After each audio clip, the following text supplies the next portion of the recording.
Hi, I'm Shiran. I'm a grad student in Government and Public Policy in the University of Arizona.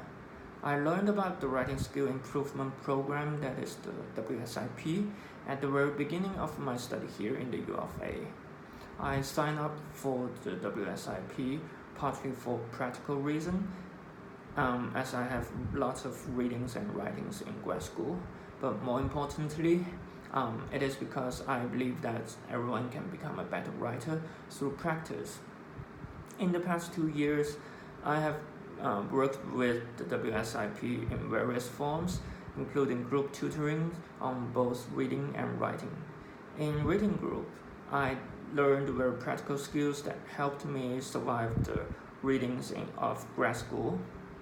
And I also had a chance to develop a sense as a reader.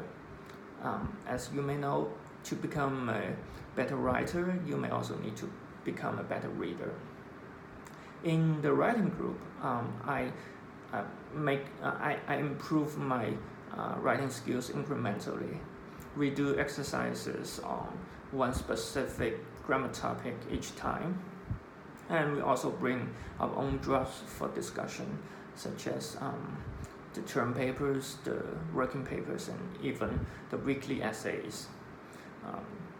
The tutor and the fellow students, they give very specific advice to my drafts, and I have to say that their advice pinpoints my weaknesses.